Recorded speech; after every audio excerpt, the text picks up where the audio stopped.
Pendekar Kudus, OTW 100.000. Mantap, gitu makanya. Mbak. Terima kasih. Assalamualaikum warahmatullahi wabarakatuh. Waalaikumsalam warahmatullahi wabarakatuh. Ketemu lagi dengan Mas Duo. Iya. Masternya dari Bumi Jawa. Bumi Jawa. Ini nggak Bumi Jawa?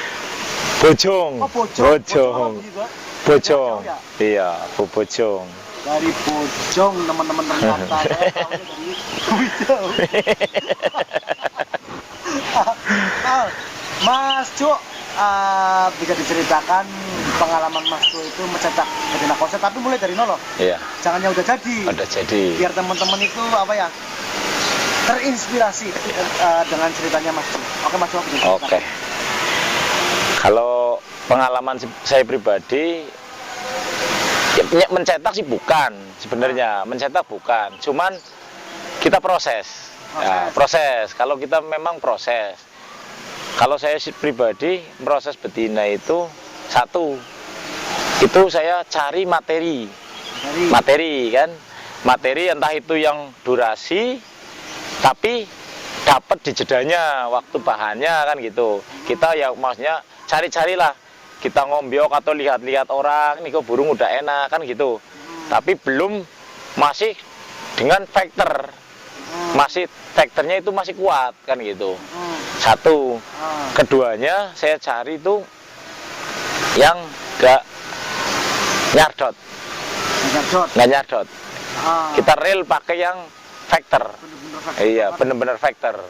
Karena kalau saya nyarinya tetap, kalau betina konslet itu nggak ada betina konslet yang mentil. Adanya tetap kita carinya yang di tengah, yang hitungannya gini. Kalau betina mentil itu biasanya larinya memang tetap faktor. Emosinya tinggi. Karena memang dia melampiasannya kan di ngegigit jeruji kan. Ya, satu. Kalau yang biasanya di tengah, ntar kan kita bisa apa ya, pantau terus seperti apa ini burung, kedepannya seperti apa, kan kita yang nyiasatin kan gitu. Sama halnya seperti ini. Kalau kita nyari yang di tengah, kita proses, ya kan, kita proses. Jadi pas kita prosesnya kan kita tahu nih, pas di tengah kita proses, misalnya contoh kita seperti proses jantan aja. Cuman bedanya kalau di betina itu tetap saya singgelin. Single total. Iya, cuman kita prosesnya ada yang kita pakai jemur kenceng, ada yang kita pakai mandi banyak, sering mandinya kan gitu. Sebagai contoh aja yang jemur kenceng. Iya. Misalnya. Kalau kita contoh jemur kenceng, satu nih, biasanya kita burung yang udah bener-bener real factor. Kita kita coba dari jemur pagi sampai jam 9. Kita hasil selama 1 atau 2 hari kita perhatikan. Tapi kalau masih faktornya tinggi, kita jemurnya beda di jalurnya lagi. Seperti misalnya dari jam 9 sampai jam 12. Kan gitu. Tambahin lagi. Ya. Tapi posisinya kita harus mengamati. Kita nggak mungkin kita jemur asal tinggal jemur aja lah jam 12.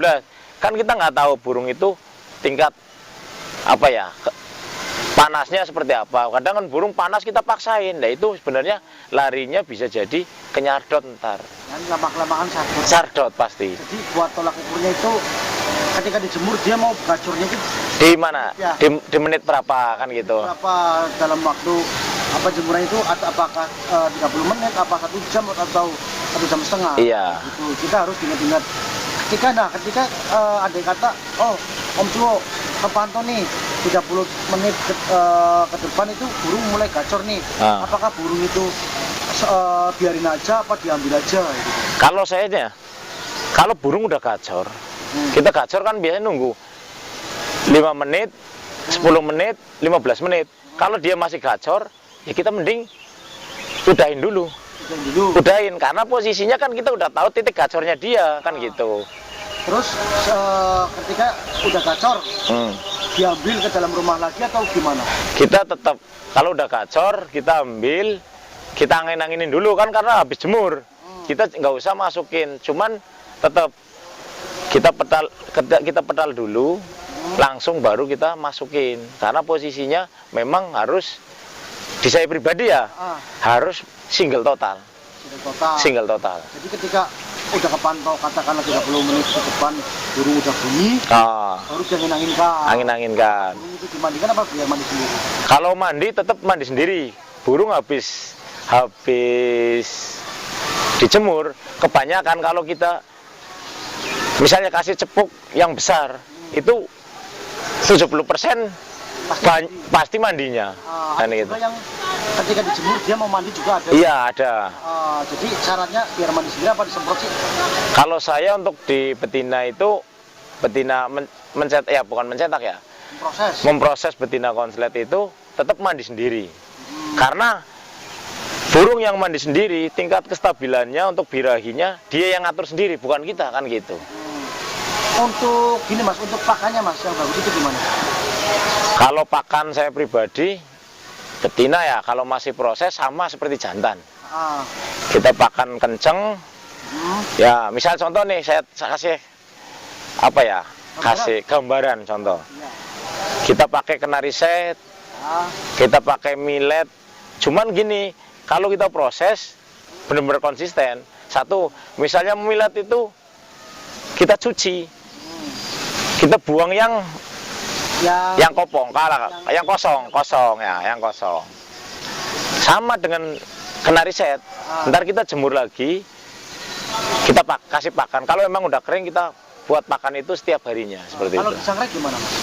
Kalau disangrai menurut saya itu di pencernaannya. Kurang. Pencernaan burung itu mencret. Biasanya banyak mencretnya. Sama kan begini, burung itu kan memang kan posisinya di LB ya. Itu kan biasanya dia tahu mana millet yang kosong, mana yang enggak, mana yang pakai, ada yang kasih pakai semacam ramuan seperti apa kan gitu. Tapi kalau saya pribadi, saya mending pakai kenari set. Kenari set total. Kenari set total, cuman kita cuci. Jadi nggak dikasih millet. Nggak kasih millet itu buat kalau biasanya kan setiap hari kasih millet. Tapi kalau saya tetap di kenari setnya. Jadi millet itu perbandingannya 2:1. Jadi untuk milletnya satu kenari setnya 2. Jadi banyak kenari set. Iya. Dengan satu catatan dicuci. Dicuci. Kenapa sih Mas harus dicuci? Kan kalau saya pribadi ya, kalau millet dicuci kan biasanya di sterilnya. Jadi burung itu udah kebiasaan. Memang sih kita kasih manja sebenarnya. Yang namanya kita proses tetap kita manjain. Nggak mungkin kita asal-asalan. Setuju. Iya. Ada yang bilang gini, bahwa ya mungkin apa sih namanya? Mungkin bukan saya saja yang tersinggung dengan kata-kata itulah. Bukan berarti saya baper Mas. Iya. Karena mungkin saya mainnya kurang jauh. Ada yang mengatakan kita main lobet itu jangan mau diatur sama lobet. Jadi harus lobetnya aja yang nurut sama kita. Itu masuk akal. Kalau memang banyak yang bilang seperti itu atau yang mengatakan seperti itu, menurut saya itu salah. Karena gini, kalau kita mau main lomba, kalau kita nyepelein burung itu, apakah burung itu mau kerja? Kan nggak ada. Ya, pasti kita nurutin kemauannya. Misalnya kita suapin, iya kan? Kita jemur lah. Bukan kita, kenapa kita harus ngikutin itu? Itu kita yang ngikutin, bukan burung itu yang ngikutin kita, kan gitu. Jadi harus pengertian lah Mas ya. Lebih gampangnya itu pengertian. Kalau bahasanya harus memahami. Jadi kalau untuk kata-kata main lobet lobet harus sesuai kemauan saya, jangan nurutin kemauan lobet. Kalau lobet bagus ya bagus. Kalau menurut saya pribadi nggak masuk akal. Karena mohon maaf ya Mas Yo, ya mungkin kita ya katakanlah pemain sore kemarin sore. Iya. Ya, tepatnya seperti itu. Akar rumput. Selama saya bermain lobet ada yang maunya burung itu dibul kodong, Ada yang maunya dia dipanasin dulu, Iya. ada yang maunya dia disuapin dulu, Iya. ada yang maunya dikasih kangkung dulu, ada yang maunya dikasih jagung dulu. Pokoknya banyak banget. Ketika kita berprinsip bahwasannya nggak usah diapa-apain, dia harus nurut sama saya. Nah terus burung yang jalannya dikasih jagung tiga butir, misalnya vektor nih ya. Iya. Terus dia harus nurut sama saya. Gimana mau jalan di kandang, bener nggak? Iya, kalau menurut saya pribadi ya, kalau bahasanya seperti itu, berarti kemauan orangnya aja, tapi kita nggak nurutin kemauan si burungnya. Orang malas. Iya. Orang malas. Iya, gini, ada yang pas dengan settingan seperti itu, Ada. tapi kebanyakan tetap harus kita yang ngikutin si burung itu. Nah, tapi selama saya bermain burung mas, ketika saya sekarpe dewek, kan sekarpe dewek kalau Sekarang dewek. nggak ada yang jalan mas. Yang usap mungkin banyak mas, seperti itu. Nah, lanjut ke itu mas, tadi makan kencang ya. Ya. Nah, tolak ukur burung itu dikasih makan kencang, itu berapa bulan mas? Kita lihat dari satu, biasanya. Kalau masih dengan nada dia kering, kita masih pakai kencang. Tapi kalau burung itu udah nadanya agak mulai pelan atau boleh dikatakan minor, kita kurangin. Kita kurangin. Satu, sambil kita kurangin, kita tetap gas lapang dulu. Ya dimaksud gas lapang ya yang waktu sesi-sesi kemarin waktu itu kan ngedobel, Pak. Kalau orang bilang kan ngedobel. Jadi tujuannya kalau berangkat ke gandangan itu untuk memancing dobelannya. Kan gini, burung ngedobel ada yang di rumah, tapi kebanyakan itu di lapangan.